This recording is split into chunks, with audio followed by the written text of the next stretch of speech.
I am 76 years old, and the days in my little Iowa town tend to move so slowly that sometimes I wonder if time has given up on me altogether, if it no longer sees the point of carrying me forward with the same force it once did when my wife was alive, when the children were young, when there was always some reason to get up with expectation.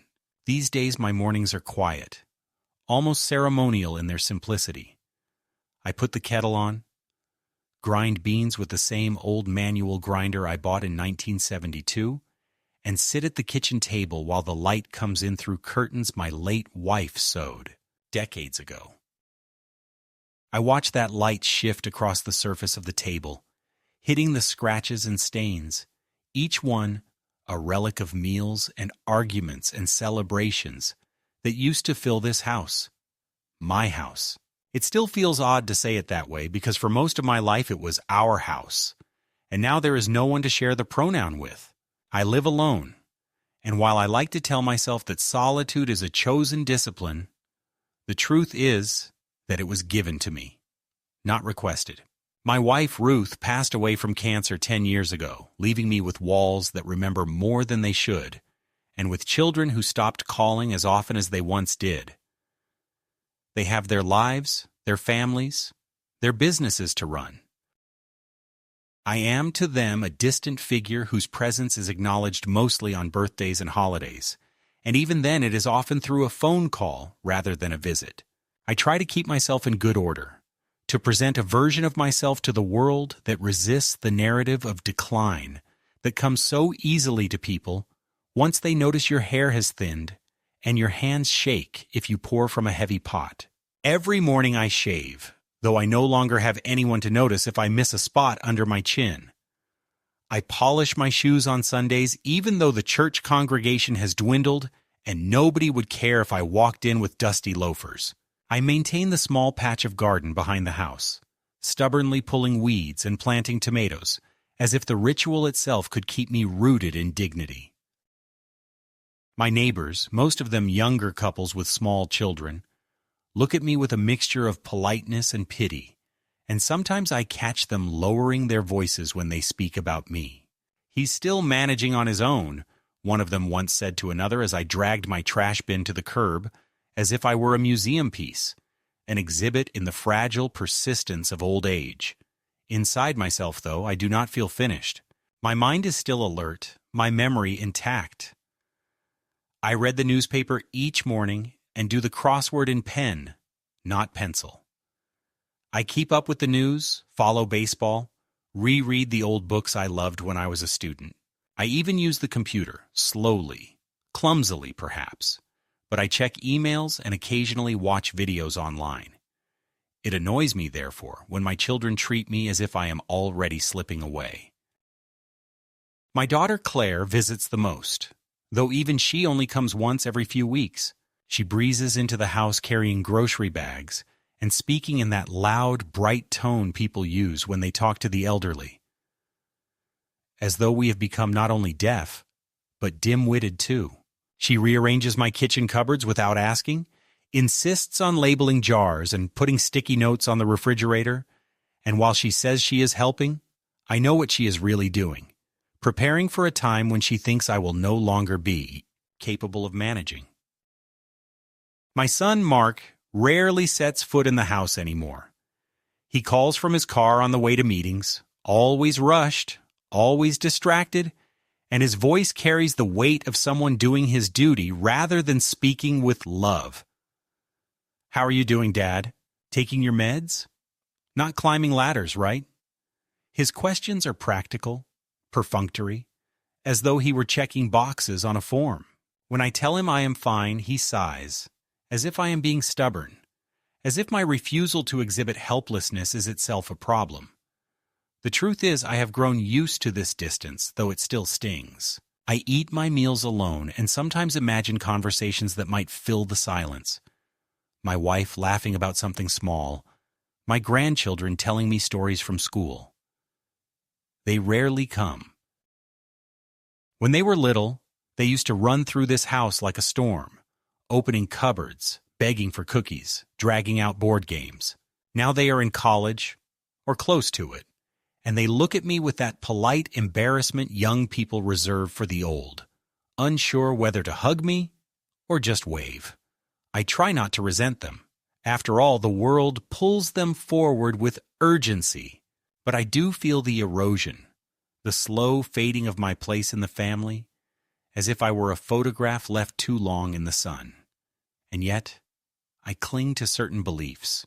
I believe that I still have something to offer, that I am still capable of making decisions about my own life.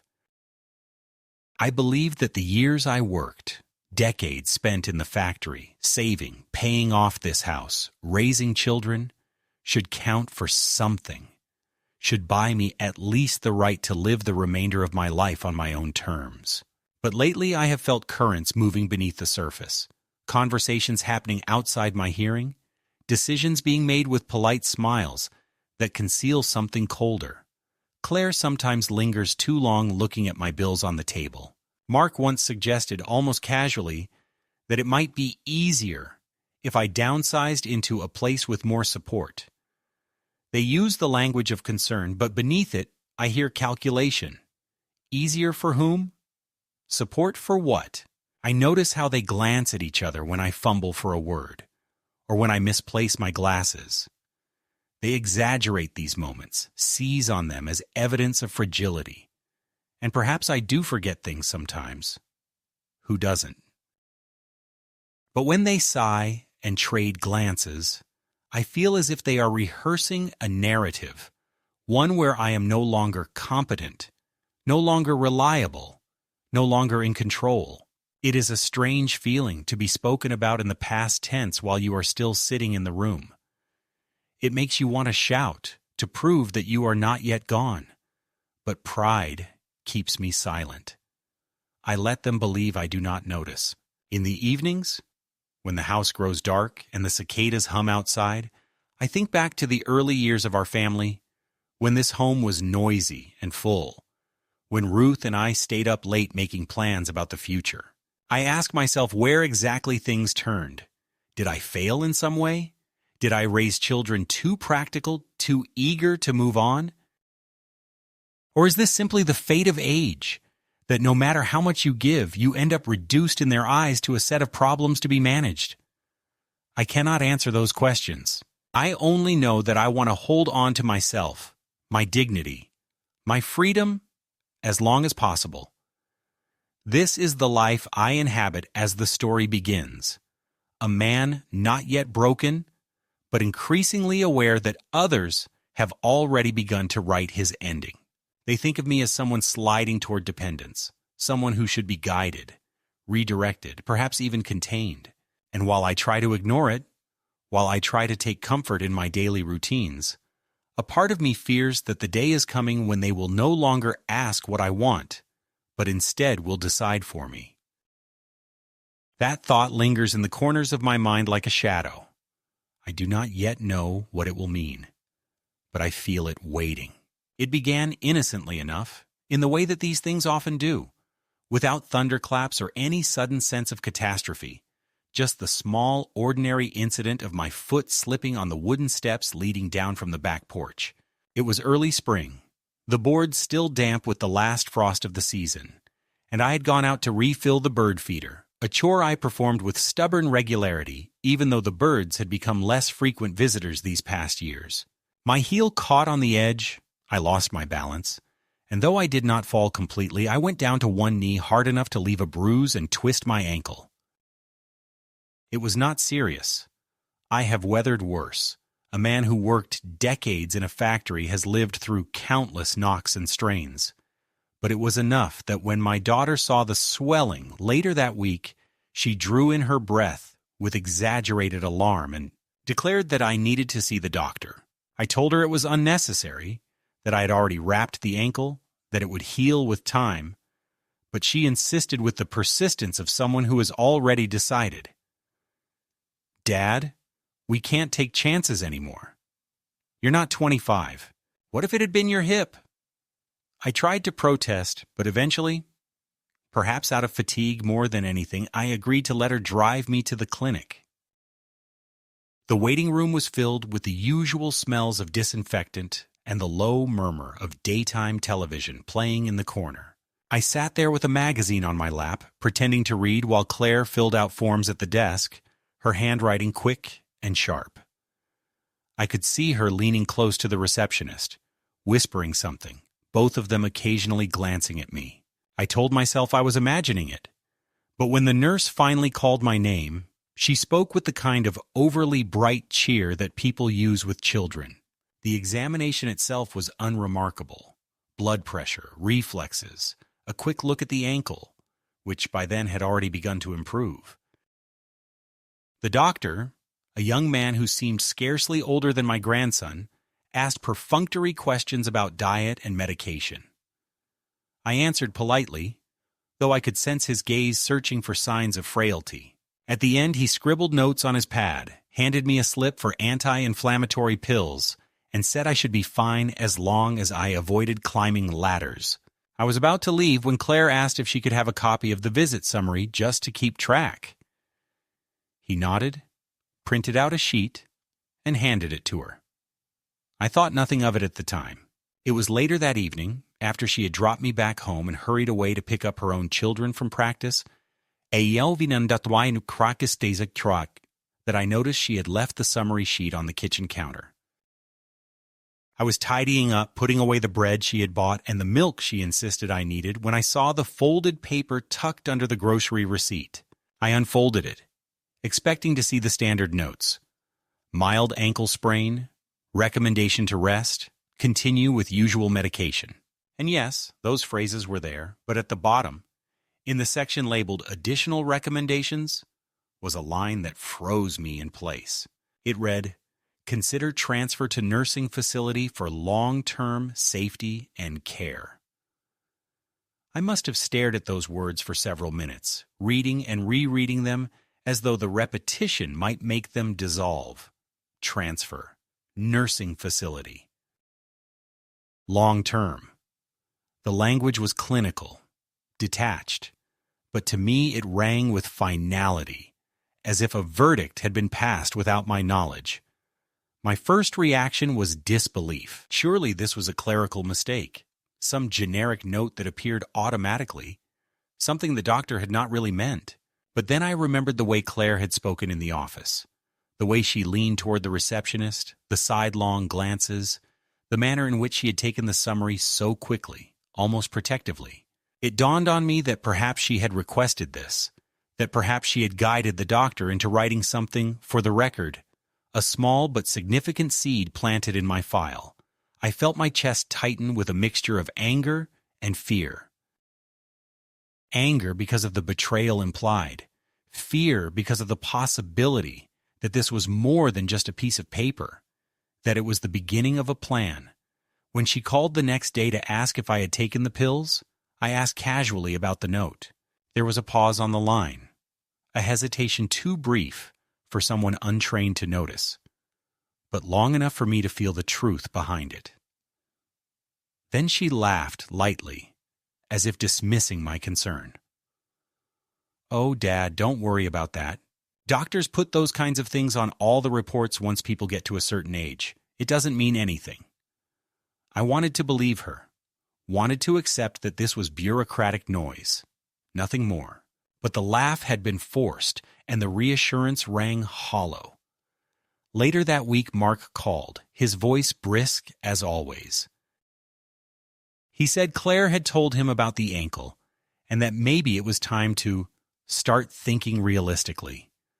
I asked what he meant by that, though I already knew. He spoke about safety, about the statistics of falls being the leading cause of hospitalization for older people. He used the word responsibility several times, as if I were no longer just a man, but a liability, a case file. It might be safer for everyone if you were somewhere with more support, he said. And when I asked him directly if he meant a nursing home, he did not deny it. Instead, he sighed, the sound of exasperated patience. "We just don't want anything to happen to you, Dad. You might not see it, but it's getting harder for you to manage." That night I sat alone at the kitchen table with the doctor's note beside me, the paper illuminated by the weak light of the lamp. I traced the words with my finger, as if to make sure they were real. I thought about what it would mean to be removed from this house, the place where every wall holds memory, where every corner contains some trace of Ruth, where I can still close my eyes and hear the echoes of children's laughter. To be taken from here and placed in some facility, no matter how clean or well run, would be to declare that my life had been reduced to supervision. I imagined a narrow bed, a roommate I did not know, schedules dictated by staff, the loss of privacy, the loss of my small rituals. And I imagined my children visiting only occasionally, satisfied that they had done their duty by putting me away, free at last to live without the burden of my presence. I cannot describe the weight of that realization. It was as if the air itself had thickened, pressing down on me, making it hard to breathe. For years, I had feared the slow approach of irrelevance, but here it was, written in black ink, sanctioned by a doctor, validated by my own children. The note was not just a piece of paper. It was a declaration of intent, the first step in a process that could strip me of the only thing I still owned entirely, my independence. And yet I said nothing. The next time Claire came by, I mentioned only that the ankle was improving. She smiled, patted my shoulder, and said she was glad. But I noticed how her eyes moved quickly around the house, scanning the bills on the counter, the dishes in the sink, the stack of newspapers by the door, as if gathering evidence. She spoke gently, but her words were laced with a kind of determination, the tone of someone already convinced of the course ahead. I nodded, pretended not to understand, but inside I felt the first tremors of a storm. That was the moment the balance shifted, though I did not fully grasp it then. What began as a simple misstep on the porch had become the pretext for something much larger, a chain of events I could already feel tightening around me. The doctor's note was small, a single page, yet it carried the weight of a verdict, and as I folded it back into the envelope and slid it into the drawer beside my chair, I knew instinctively that my children would not let it rest there. It was a seed, and seeds are planted only when someone intends to see them grow. In the weeks that followed, I began to notice how small details of my life, details that had once passed without comment, suddenly became points of concern, or rather, points of accusation, as if the world around me were quietly collecting evidence for a case in which I was both the subject and the defendant. Claire came more often, not with the casual warmth of a daughter dropping by, but with the brisk authority of someone performing inspections. She would glance at the dust on the bookshelf, the stack of envelopes on the hall table, and ask in a voice too sweet to be sincere, "Dad, are you sure you're keeping up with everything?" I would reply that of course I was, but she would smile in that indulgent way that suggested she did not believe me, or perhaps that she had already decided it did not matter what I believed about myself. Once she opened the refrigerator and frowned at the contents. "You've had these leftovers for days, haven't you? That's not safe." I wanted to tell her that I had been eating the same stew for 3 days my entire working life, that nothing had changed except the lens through which she now chose to see me. But I held my tongue, aware that my words would only become another exhibit against me, proof of stubbornness, of denial, of the inability to recognize risk. It was not only Claire. My son, too, seemed to have joined this quiet tribunal. He began calling more frequently, but his questions were laced with the same patronizing suspicion. "Are you taking your pills on time? You didn't forget your last appointment, right? Have you been paying your bills?" When I told him yes, everything was in order, he would pause, as though weighing whether to challenge me. Once he even asked me to read the numbers off my electric bill over the phone, as if I needed to prove I was not inventing competence out of thin air. When I read them to him, he muttered something about just making sure, and quickly ended the call. I sat there afterward with the phone heavy in my hand, a strange shame creeping into me. Not because I'd done anything wrong, but because my own children no longer accepted my word as truth. It was as if the presumption of honesty, the baseline of respect that should flow naturally between parent and child, had been quietly withdrawn. The more they pressed, the more I found myself doubting my own instincts. One morning I mislaid my reading glasses and spent 20 minutes searching the kitchen before realizing they were hanging from the collar of my shirt. When I finally found them, instead of laughing at the silliness of it, I felt a pang of dread, imagining how Claire would react if she had been present. She would not have seen the ordinary absent-mindedness of a man with too many thoughts in his head. She would have seen confirmation of decline, the kind of lapse that fits neatly into the narrative of someone unfit to live alone. I began hiding these small mistakes, careful never to mention them, for fear they would be twisted into something larger. And then there were the little humiliations, subtle but cutting, that slipped into our conversations. At dinner one evening, Claire asked if I wanted her to cut my meat for me, as if I were a child. I stared at her, knife and fork already in my hands, and said quietly that I was fine. But she smiled in that same way, a smile that said she knew better. Mark, on another visit, insisted on checking my medicine cabinet, counting the pills to make sure I was taking them correctly. I wanted to snatch the bottles away, to shout that I had been managing my own health longer than he had been alive, but instead I stood silently while he performed his inventory, my face burning. There is a peculiar kind of pain in being treated as both invisible and intrusive at once. Invisible because your judgment no longer matters. Intrusive because your very existence is seen as a burden to be managed. It was during this time that I began to overhear fragments of conversations not meant for me. Once, as Claire was leaving after one of her visits, I heard her on the phone just outside the door. "He's not coping as well as he thinks," she said, her voice low but clear. "We'll have to start making arrangements sooner rather than later." Another time I picked up the phone to call a friend, only to hear a click and realize Claire had been speaking with Mark on the same line before I dialed. I caught only a few words: facility, waiting list, doctor's recommendation. But they were enough to chill me. The words seemed to gather in my ears like a sentence already written, one in which my role was passive, where decisions about me were being made without me. One Sunday afternoon, Claire came by with a stack of papers she said were helpful resources. I spread them out on the table after she left, my hands trembling slightly. They were glossy brochures for retirement communities, assisted living centers, nursing facilities. Smiling elderly couples filled the photographs, their silver hair catching the sunlight as they played cards, painted, took walks on manicured lawns. The caption spoke of peace of mind, 24-hour support, a vibrant community. I stared at those images, feeling a wave of nausea. They were advertisements for surrender, for handing over the final fragments of self-determination. And beneath the cheerful marketing I could hear the real message. Here is where you will be put when your usefulness has been measured and found wanting. I could no longer pretend this was just a misunderstanding. The doctor's note had not been an isolated remark.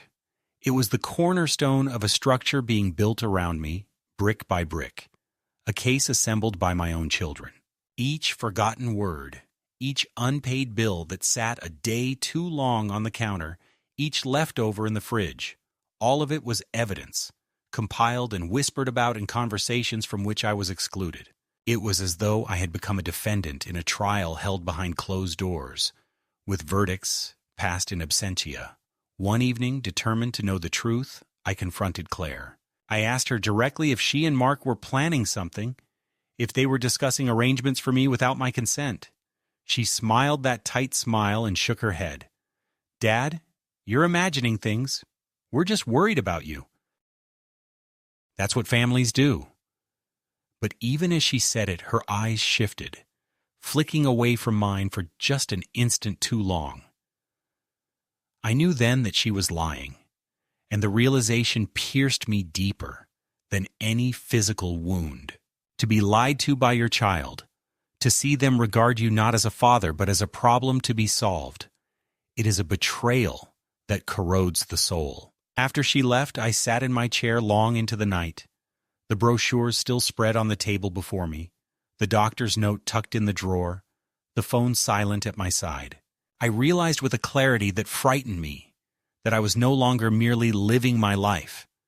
I was defending it, silently, against those who once depended on me and now conspired to take from me the last possession I truly valued, my right to choose how and where I would live.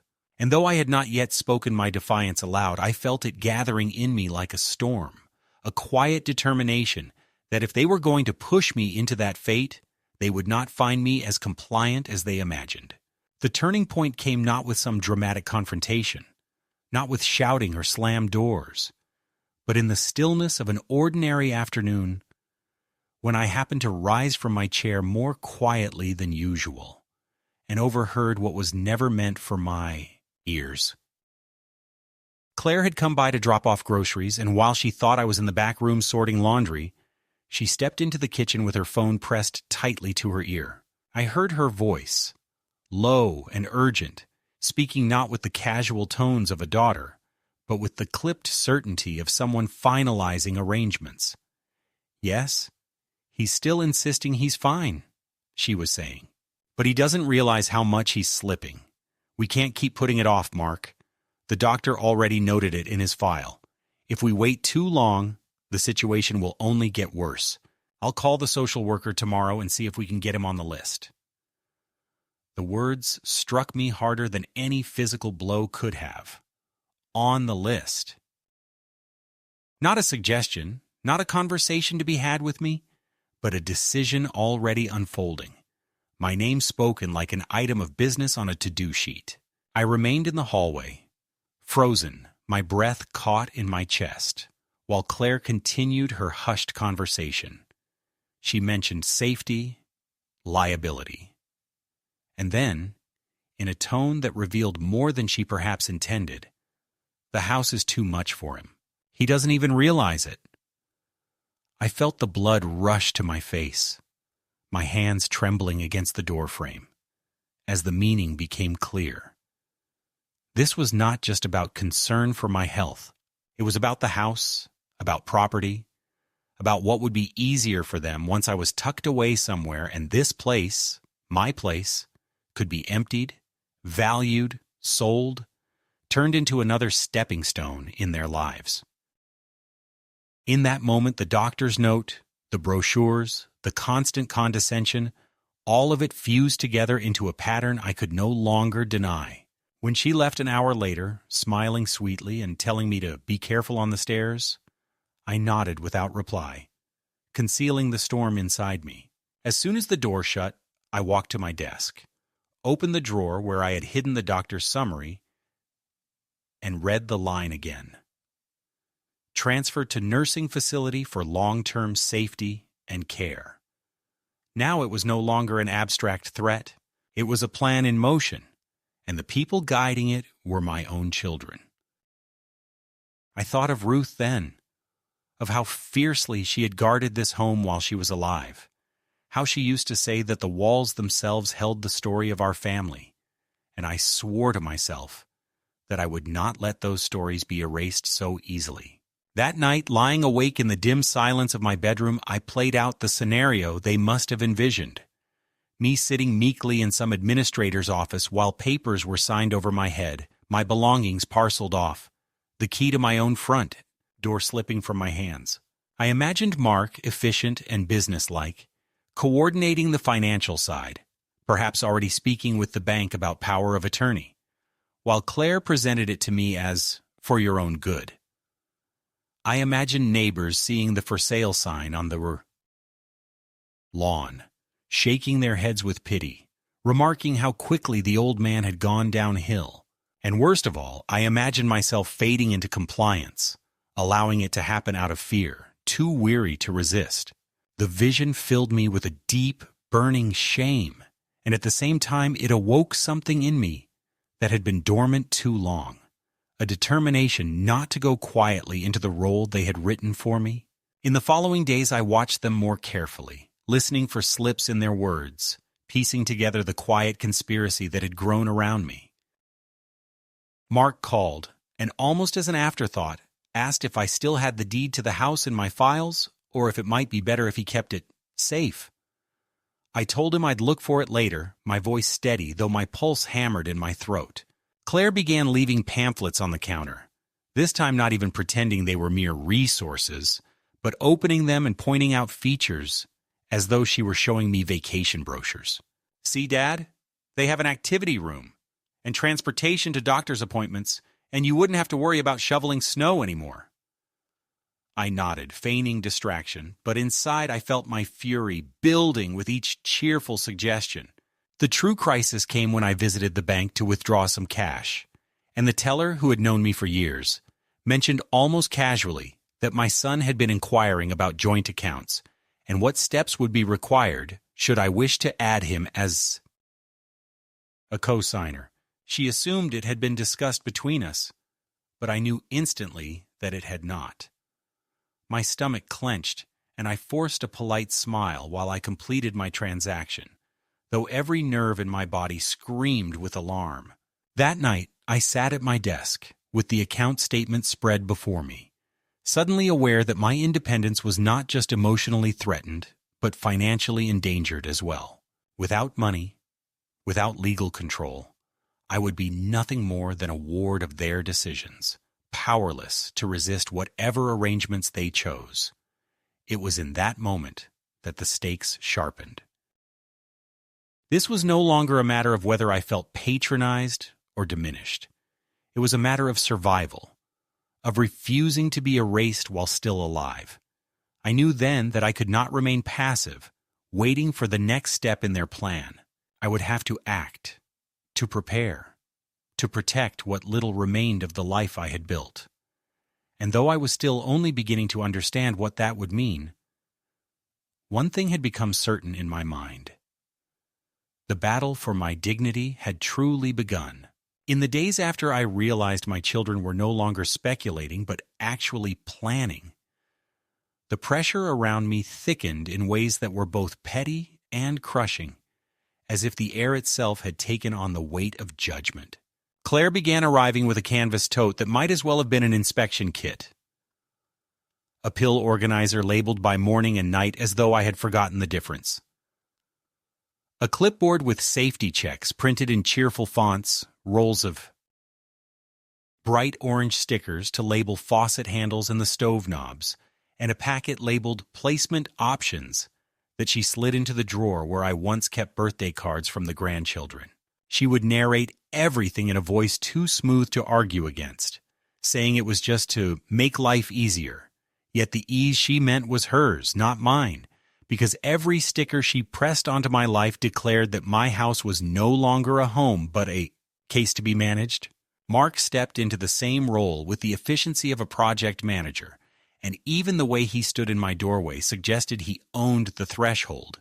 He began insisting that I hand him my car keys for a week or two until he could book a vision test.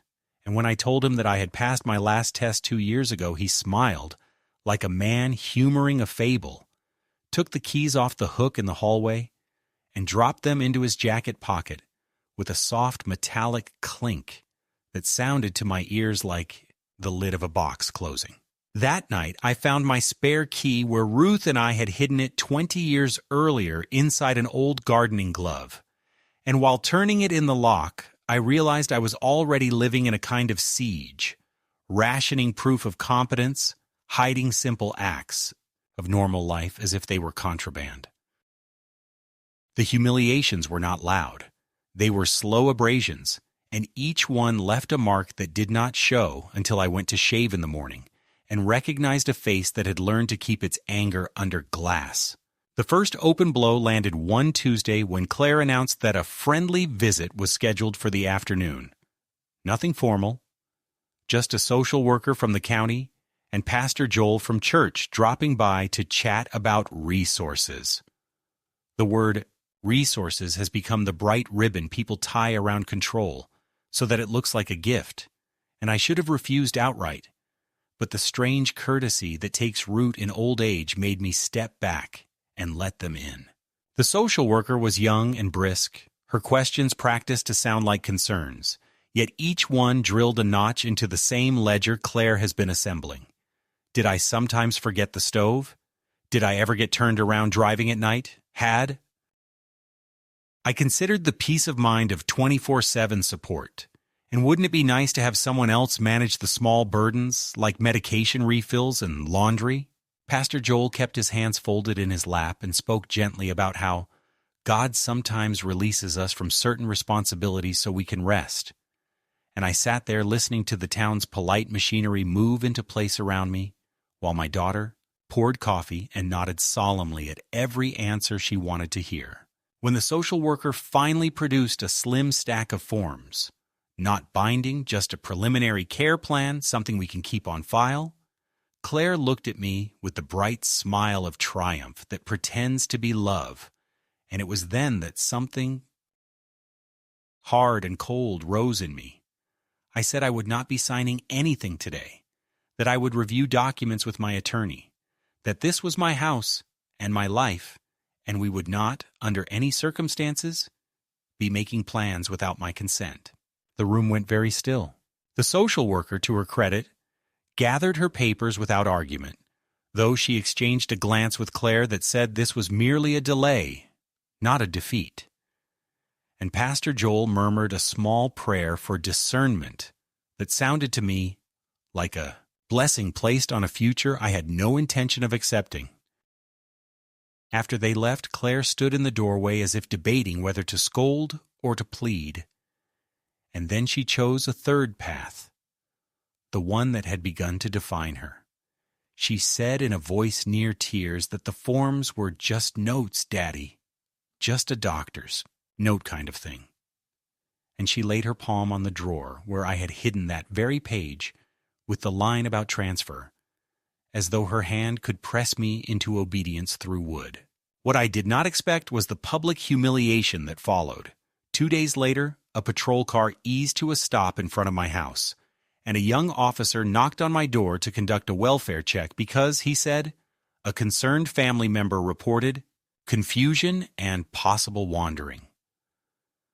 I stood there gripping the edge of the door while the neighbor across the street watched from behind her screen, and the officer asked me to recite my address and today's date, to name the president, to point to the stove and tell him how many burners I had, all with the weary patience of a man who has performed this script 100 times.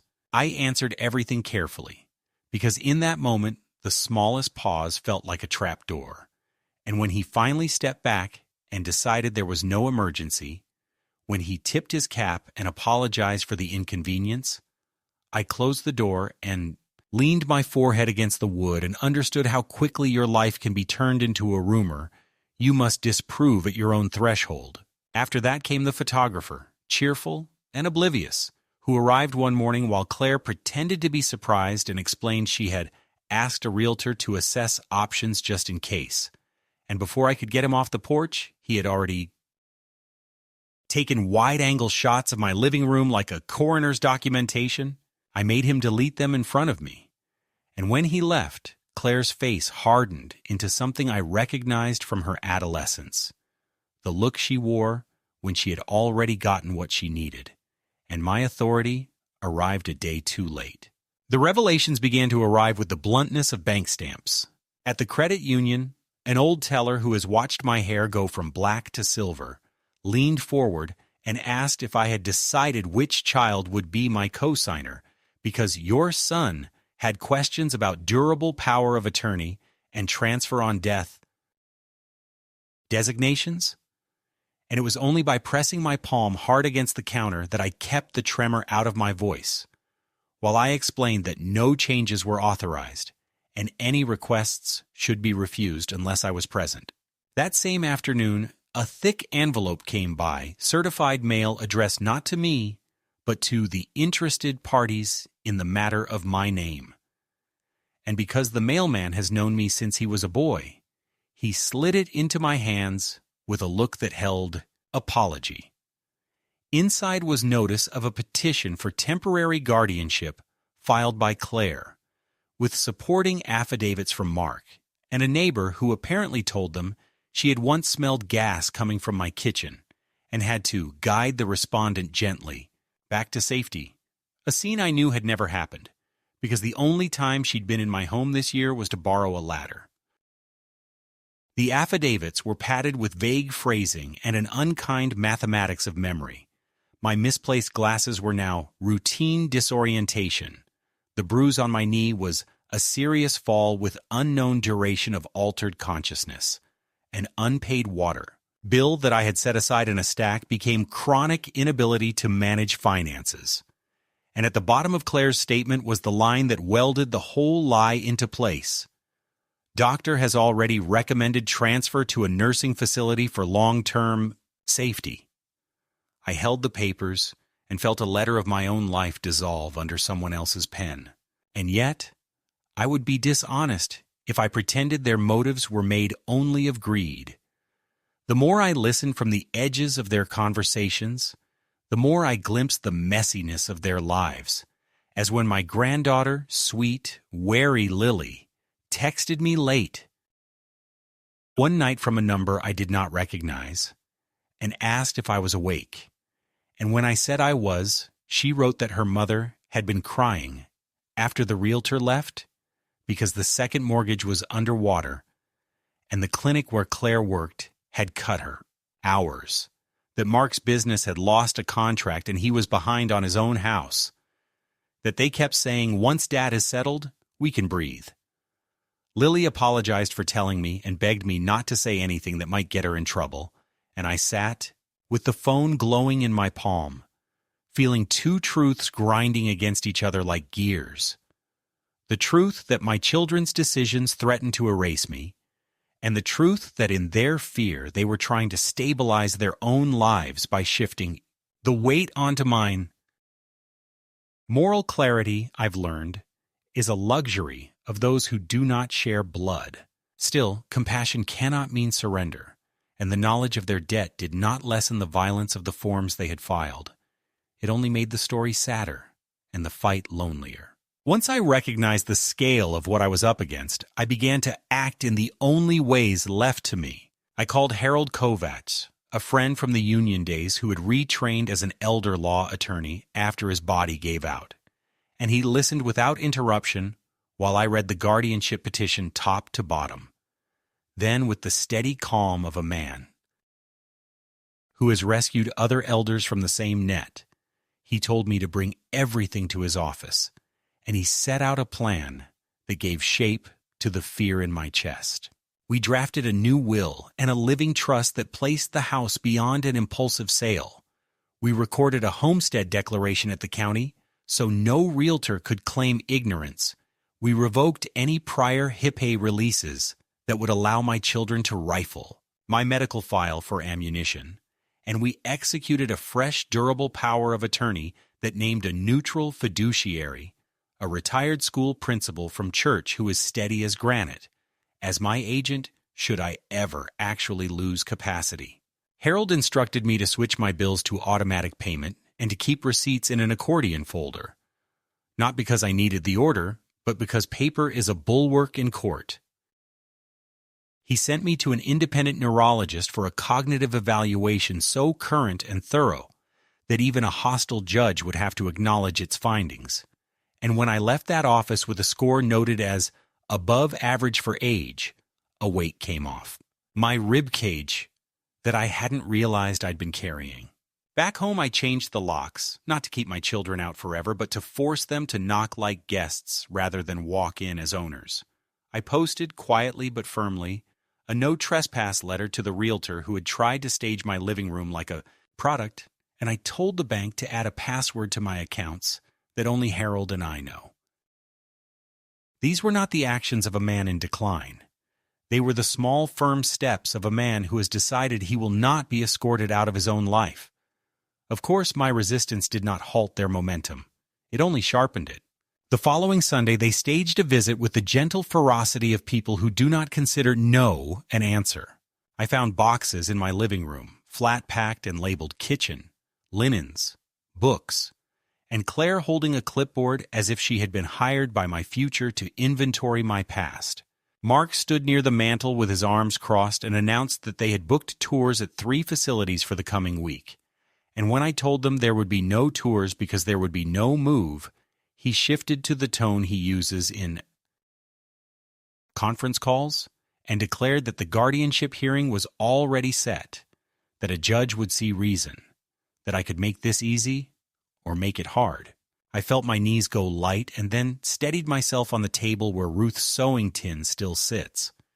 And I told them they needed to leave because they were trespassing, that the locks had been changed and they were here under my sufferance, that any further attempt to inventory my belongings would be considered a break-in. Claire's face crumpled for a heartbeat and then stiffened into resolve. She said I was being manipulated by Harold, that none of this was necessary if I would just sign a temporary placement consent so they could stabilize the situation. And she repeated that phrase, "It's just a doctor's note," as if repetition could turn iron into cloth. I called the non-emergency police line and explained that family members were refusing to leave. When the officers arrived, they kept their voices low, checked my ID and my deed, and then ushered my children out with the same careful politeness they had used with me earlier in the week. And in the silence that followed, I stood among the unassembled boxes and let myself sit down, not out of defeat but to feel the floor, to remember that I was still inside the outline of my own life. That night I could not sleep. I walked the rooms Ruth and I had painted with our quarrels and reconciliations, and felt each door jam like a friend's shoulder. And when I finally sat at the kitchen table, I took out the doctor's note again and laid it beside the guardianship petition and the glossy brochures that smelled faintly of glue. And I understood that the next step would not be in my house, but in a courtroom where strangers would measure the story of my mind. I was not afraid of the measure. I was afraid of how easily a lie can take root when repeated by those who claim to love you. So I drafted my own statement longhand in blue ink that bled where my hand pressed too hard. Not a speech of defiance, but a record of the ways I still lived my days. The names of the neighbors' children I knew, the schedule of trash pickup, the details of my last bank transfer, and the cost of the prescriptions I had filled on Tuesday. The poem I could recite from memory, because Ruth loved it. The tomatoes I had staked and tied that morning before the sun grew mean. I wrote it all down not because a judge would need it, though Harold said he might, but because I needed the evidence too. I needed to see on paper that I had not yet been erased, and that if my children insisted on replacing the story of my life with a more convenient version, they would have to do so in the clear light of a place where truth is at least invited to stand and speak. The courtroom smelled of paper, dust, and something metallic that reminded me of blood, though I knew it was only the weight of my own nerves tricking my senses. When the bailiff called my name, I stood slowly, refusing to let my knees betray me, and walked forward to take the seat reserved for testimony. My children were already there, sitting together like two pillars of judgment, Mark with his jaw clenched and his arms crossed as though he were bracing against a storm, and Claire with her lips pressed into a line so tight I could hardly recognize. The girl who once clutched my hand in a grocery store because she was afraid of getting lost. Their lawyer rose, speaking smoothly of concern and capacity, holding up papers I had never seen but which bore my name in shaky handwriting that was not mine, claiming I had forgotten to pay utilities, had misplaced large sums of money, had wandered from my home and been returned by neighbors. Each line was spoken not as allegation but as fact, and I sat listening as though someone else's life was being described, a ghost's life, a man already half gone. When my turn came, my lawyer placed the fresh medical evaluations on the judge's bench. 3 specialists attesting that my mind was sound, that my memory was intact, that whatever lapses my children claimed were no more than the ordinary forgetfulness of age. But it was not the papers that mattered, not really. It was the chance to speak. And so I told the judge, in a voice I forced to remain steady, what had happened. I described the brochures slid across my table like a verdict. The realtor who came uninvited to photograph my living room. The police officer summoned to my door on false pretense. The trip to the bank where I learned my son had tried to put his name on my accounts. I told them about the night I overheard my daughter whispering into the phone that I needed to be on the list. The day I opened the refrigerator and realized she had planted evidence of neglect where there was none. The way I was treated like a child while still living in the house I had built with my own hands. My words filled the silence of the courtroom like a tide, slow and unstoppable, and I could see the color rising in Claire's cheeks, the way Mark shifted uncomfortably in his chair, no longer so sure of the script they had rehearsed. Then came the moment I had prepared for in secret, the moment I knew would pierce deeper than any protest or denial. I produced the deed to the house, signed by all of us, naming me as an equal owner. Their lawyer faltered when he saw it, because it stripped the mask from the story they had been telling. This was not about care, not about safety. This was about control, about property, about turning a father into an obstacle to be removed. I held the document in my hand and said, "This house was supposed to keep us together. Instead, it has shown me how far apart we have grown. They wanted me gone so they could claim it without resistance. But I am not gone. I am here, and I am still capable of speaking for myself." The judge leaned back, her face unreadable, and for a moment the room was nothing but the sound of my own breathing and the furious silence of my children. When she finally spoke, her ruling was clear. The petition for guardianship was denied. The case was dismissed.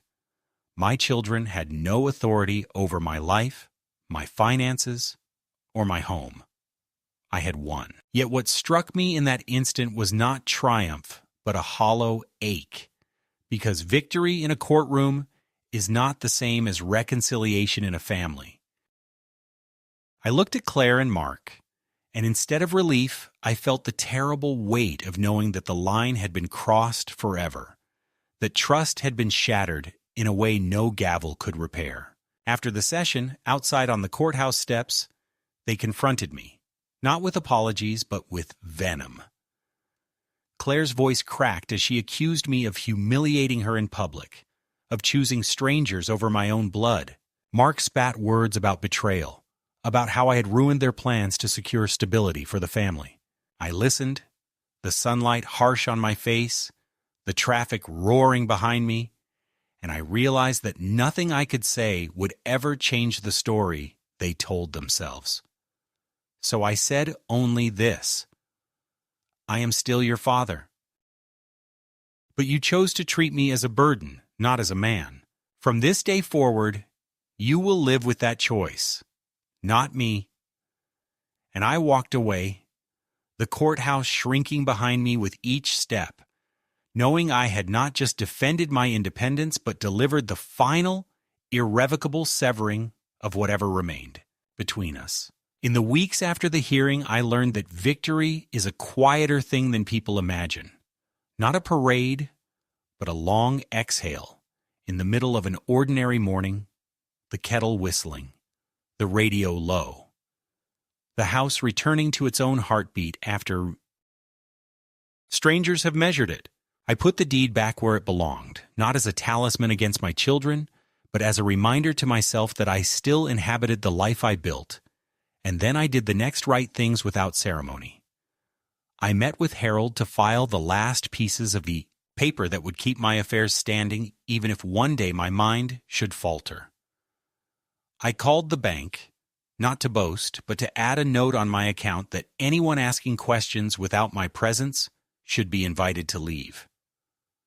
I stopped by church on a Tuesday when the sanctuary is empty and told Pastor Joel that I had forgiven his part in the resource visit because forgiveness tastes better than bitterness, even when it goes down rough. I began saying yes to the parts of help I actually wanted, which turned out to be less dramatic than anyone expected. A neighbor's boy now shovels my walk in winter and refuses to take extra cash, so I pay him in pies and baseball stories. A retired nurse from down the street drops by once a month to look at my pill bottles and gossip about her garden. And I let the hardware store install a grab bar near the tub, because a man can be prudent without surrendering his name. The brochures went into the back of the hall closet, not as trophies of a battle won, but as a simple truth I could face without flinching. If a day comes when I cannot be safe here, I will choose where to go. I will pack my own bag. I will hand the key to someone I trust, and I will walk through the door under my own power. That, more than any gavel, is the freedom I claimed. As for Claire and Mark, silence settled between us like snow, soft at first, and then accumulating into weight.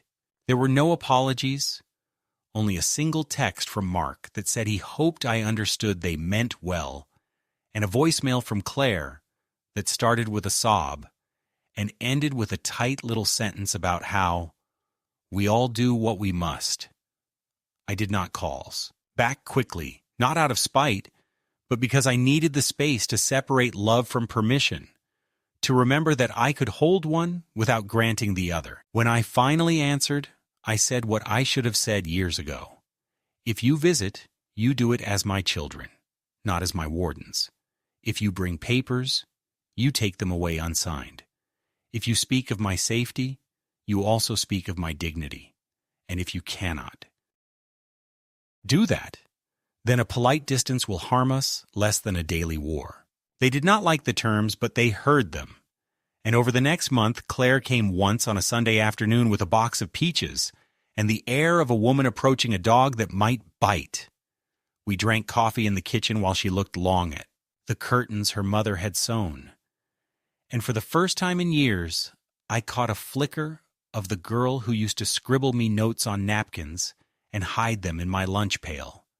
And though she did not apologize, she asked whether the tomatoes had taken and whether I still kept the bird feeder filled, and that was something. Mark has not come, but Lily did, standing on the porch with her hair tucked into a cap and a duffel slung over her shoulder, asking if she could help me fix the loose step because she'd watched a video on it and thought she could manage. We worked, side by side with the smell of cut wood rising around us, and when we were done, she sat at the table and confessed that she had told me about her mother's crying because she did not want me to be ambushed in my own life. I told her that secrets rot families faster than time, and that I loved her for choosing truth, even when it stung.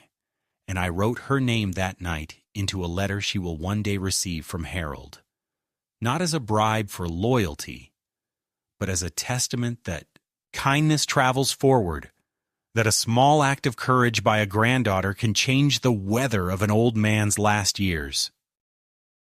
I also returned to the doctor, not to scold, but to finish a sentence he had begun without me. He was nervous when I laid the note on his desk, the line about transfer catching the light like a wire, and I told him calmly that recommendations carry weight beyond the paper they are printed on, that a sentence can become a lever in the wrong hands, and that I expected in my file a new note, one that said the patient is competent, independent, and aware of risks, and that all future care decisions will be discussed with him directly. He typed for a long time, the keys clicking like rain, and when he looked up, there was something decent in his face, the chastened look of a man who has discovered the difference between policy and a person. On my way out, I pinned the original note to the corkboard by my desk at home and drew a single line through it with a red pencil, not to gloat, but to remember the work of vigilance, Because when you are old, you become a country others feel licensed to map, and you must mark your borders in your own hand. Spring came on the slow feet it always wears in Iowa, and I dug into the earth the way Ruth taught me, cutting channels, setting seedlings, tying the first thin stems with strips of cloth from one of her old blouses, so that something of her steadied the plants as they reached for sun. I bought a second-hand record player and let Sinatra and Mahalia and the Carter family sing the kitchen back into itself. And sometimes in the late afternoon, I would sit in the good chair by the window and read aloud the poem Ruth loved, the one about a line of geese crossing the sky like writing you could almost read if you tilted your head. And though no one else was there to hear it, I liked the sound of my own voice returning to me with patience. I wrote letters too, not the kind that explode, but the kind you put in a drawer for the day when your hands have learned to shake. One for Claire and one for Mark, telling them the small things they may have forgotten, the way their mothers laugh, used to catch on the last syllable of a joke, the patch of wall in the hall that hides a pencil line for every inch they grew, the recipe for the stew I pretended was mine even though it was Ruth's, because families are made of facts that outlast anger, and I wanted them to have a map if they ever decided to find their way back without a lawyer. Sometimes still, I wake in the dark with a rush of heat and see the narrow bed of a facility and the soft shoes of strangers crossing an institutional floor, and I lie there until the fear recedes, reminding myself that no door will close behind me.